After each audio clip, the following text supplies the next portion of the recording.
Malaking usapin sa kanino mang administrasyon ang problema sa droga. Sa gitna ng investigasyon sa bloody war ni FPRRD, bloodless approach naman daw ang tinatahak ni PBBM. Nakakulong ngayon sa ICC ang dating Pangulo at sa kabila ng posisyon ng Malacanang na wala itong kinalaman dito, duda ang kanyang mga kaalyado. Narito ang special agenda report ni Hannah T. On the fight against dangerous drugs, our bloodless war on dangerous drugs adheres and will continue to adhere to the established 8 E's of an effective anti-illegal drug strategy.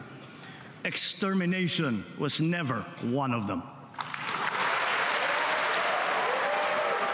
Wala sa kanyang SONA 2024 ang anumang tungkol sa ICC, pero paniniguro ng Pangulo sa ilalim ng kanyang panunungkulan. Pagdating sa kampanya kontra droga, hindi bahagi nito ang anumang pagpatay.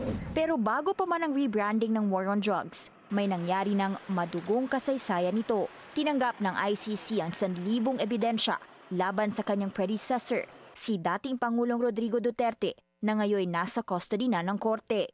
Ang ICC probe matagal nang nagsimula, kahit hands-off daw ang Malacanang dito. 2021 ang humiling ang ICC ng full investigation sa war on drugs ng Duterte administration. At noong 2023, ikinasa na ang investigasyon. Matapos ang SONA ni PBBM last year na natiling tikom ang bibig ng palasyo tungkol sa ICC. Hanggang November 2024, nagbigay ng bahagyang liwanag si PBBM. Walang kooperasyon sa ICC unless gugustuhin ito ng dating Pangulo. At na kay Duterte na raw ang desisyon kung papayag siyang magpaimbestiga. Nagsunod-sunod din ang hearings ng House Quad Committee tungkol sa war on drugs bago natapos ang 2024. At ang retired police colonel na si Royina Garma, binunyag ang reward-driven system sa EJ case na umabot umano hanggang 1 million pesos.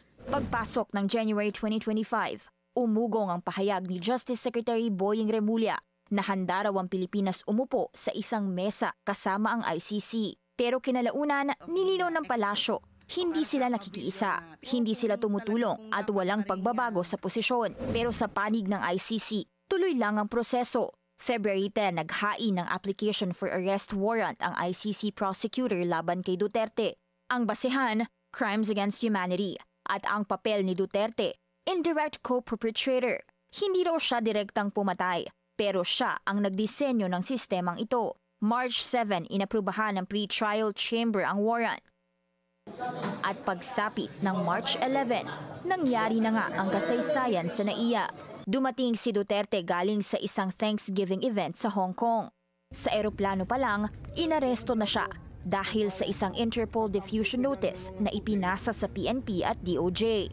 Kinagabihan, sa isang chartered flight, dinala agad si Duterte sa The Hague, Netherlands. We continue to serve my country at altitude, so be it. So, ganun natin, actually, is the legal. Salamat. Dumaan sa masusing pagbusisi ang kasong ito. Mismong sa Bilyonaryo News Channel, sinabi ni DILG Secretary John Vic Remulla ang di umano'y role ng gobyerno tungkol sa March 11 arrest. It was a group effort. Secretary Chidoro was there, Secretary Anyo was there too, and the President and I. At dahil sa di umano'y kakulangan ng clarity sa posisyon ng gobyerno pagdating sa ICC, muntikan pang ma-contempt o ma-detain ng mga opisyal ni PBBM sa Senado.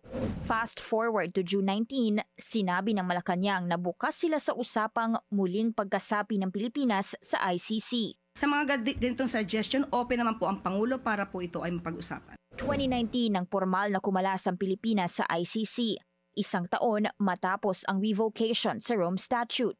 Naging dahilan yan para questionin ng ilang Duterte allies kung may jurisdiction pa ba ang ICC sa kaso ni FPRRD. Hindi man binanggit ang ICC sa SONA 2024 at sakaling hindi rin banggitin sa SONA 2025, isa pa rin yan sa malalaking kwento ng Marcos administration dahil sa ilalim ng kanyang termino, for the first time, inaresto at itinurn over sa ICC ang dating Pangulo ng Pilipinas. Para sa Agenda, Hannah T, Bilyonaryo News Channel.